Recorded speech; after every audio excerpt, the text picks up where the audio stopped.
What's up, AEW here? Today we have weekly setup review of AEW Dynamite.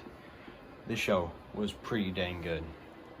So they started off the show with Chris Jericho versus some luchador guy. I forgot his name.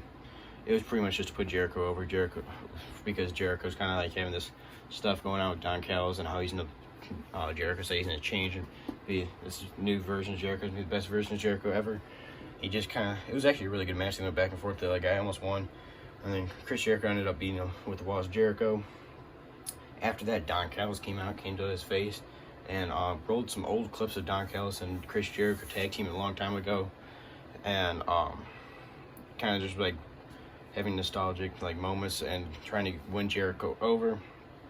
And he asked him, "Do you want to join my family?" And Jericho said, "I got to think about it." And Jericho left the ring and walked out. After that was Sammy Guevara and Daniel Garcia versus Darby Allin and Orange Cassidy. Whoever wins moves on, and the blind tag team partner tournament. Sammy Guevara and Daniel Garcia won by Swerve actually coming out of nowhere and attacking Darby Allin with his skateboard. And Sammy afterwards kind of like shook hands with Darby Allin. It looked like he wasn't happy how he won. Sammy slowly turned into a babyface, I can tell. After that, backstage, Jungle Boy Jack Perry showed up, and Hook came out of nowhere and attacked him, and then Jack Perry got away. After that was Adam Cole and MJF had some stuff like backstage, absolutely hysterical. They were like at a bar and stuff, pretty good. And then Adam Cole, right before their match, was in an interview, and then got a phone call from MJF. And apparently MJF had just walked. He said that he had walked by Big Bill, or other known as Big Cass, and said, "I'm sick now. I can't fight." And Adam Cole's walking by, "You're not sick." I was dying.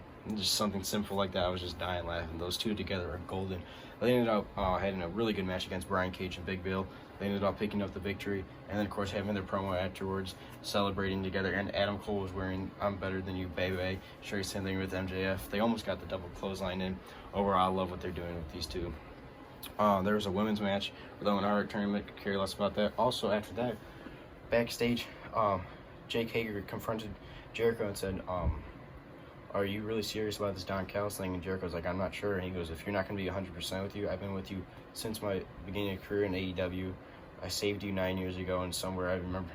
And he says, "If you can't be 100% with me, I just can't be 100%. I can't trust you." And then he gave Jericho his purple hat. He took it off. He never takes that purple hat off. He even wrestled with it. I'm like, it's such a cheesy thing, but such a big deal, bro. He actually gave up the purple hat. Oh my goodness. And walked out. Jericho's face looked so sad when he walked out. After that was a match I literally could care less about.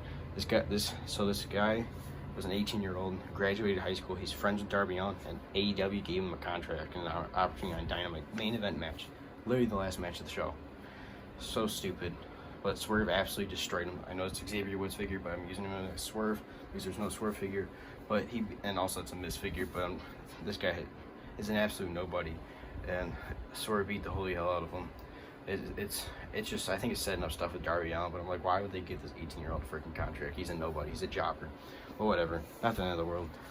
And then the main event, I guess the last thing to show, the main event match was that match, which I still also think that kid shouldn't have been able to main event freaking Dynamite. After that was Don Callis came out to announce the 5th member of the Blood and Guts for the Don Callis family. And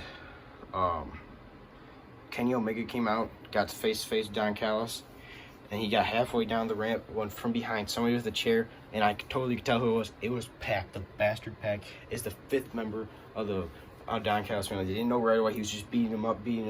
A long time ago, when Kenny Omega was champion, Pac was supposed to have a title shot. I just remembered it, and he never got it, and that's what they kind of bring that back.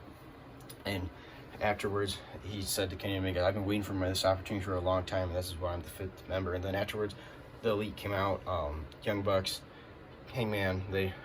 Hangman did a double buckshot lariat to Pac, and Moxley, Don Callis ran out of the ring. The Bucks saved Kenny Omega because they had Kenny Omega in the chair. and his head in the chair, and Pac was gonna do some move off the top rope, and then Kenny Omega announced the 5th member of the Elite.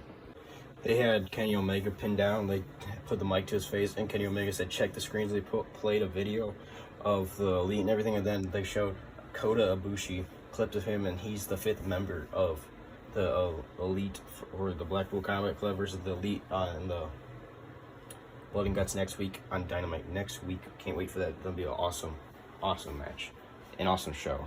This is Jared. Make sure to like, subscribe, stay tuned for more wrestling figure content and some gaming content. I'll see you guys in the next one.